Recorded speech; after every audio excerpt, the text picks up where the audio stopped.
नमस्कार, मी अर्चना गावकडच्या रेसिपी या चॅनलवर तुमचं स्वागत. मी तुम्हाला छान अशी वालाच्या शेंगाची भाजी दाखवणार आहे. तर इथं वालाच्या शेंगा घेतलेले, तर वालाच्या शेंगाचा हा भाग आणि शिरा जेवढ्या निघतील तेवढ्या काढून टाकायच्या आणि दुसरा भाग असा काढून टाकायचा. पायचा असा खराब आहे का असा कट करून घ्यायचा आणि शिरा जेवढ्या निघेल तेवढ्या काढून टाकायच्या. अशा पूर्ण व्हिडिओ पहा. रेसिपीला सुरुवात करूया. इथं सुक्या लाल मिरच्या घेतलेल्या, शेंगदाणे, तीळ घेतलेले आणि धने घेतलेले. सगळं साहित्य तुमच्या आवडीनुसार प्रमाणानुसार घ्यायचं. सुरुवातीला शेंगदाणे टाकायचे, ते थोडं तेल टाकायचं. सगळं साहित्य आता त्याला छान असं परतून घ्यायचं. सुक्या लाल मिरच्या भांडं तापल्यानंतर गॅसच्याच कमीच करायची, म्हणजे व्यवस्थित साहित्य भाजलं जातं.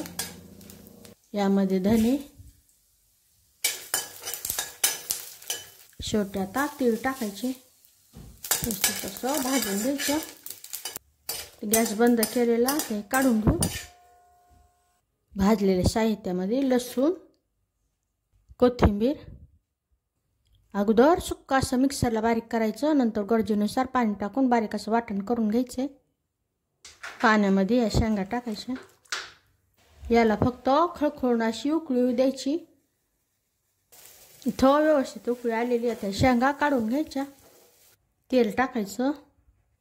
तेलामध्ये आता हे वाटण बनवलेलं व्यवस्थित असं परतून घ्यायचं. परतत असताना यामध्ये हळद, छान रंग येईपर्यंत व्यवस्थित असं परतून घ्यायचं. यामध्ये उकळून घेतलेले शेंगा व्यवस्थित असं मिक्स करून घ्यायचं.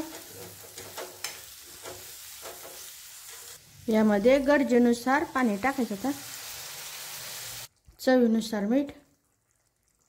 वालाच्या शेंगा शिजायला वेळ लागत नाही आणि कवळ्या शेंगा आहे त्यामुळे फक्त 5 मिनिटं मंद आचेवर झाकून ठेवणार. तर 5 मिनिटं मंद आचेवर आणि ते पण अर्धवट झाकण. इथं 5 मिनिटं झालेले, गॅस बंद करायचा. नक्की बनवून पहा. या पद्धतीने कशी झाली तेही कमेंटमध्ये सांगा. अशा माझ्या साध्या सोप्या पण टेस्टी रेसिपीज तुम्हाला आवडत असतील तर माझ्या चॅनलला सबस्क्राईब करा. चॅनलवरच्या बाकी रेसिपी जी आवडल्या तर त्यांनाही लाईक करा.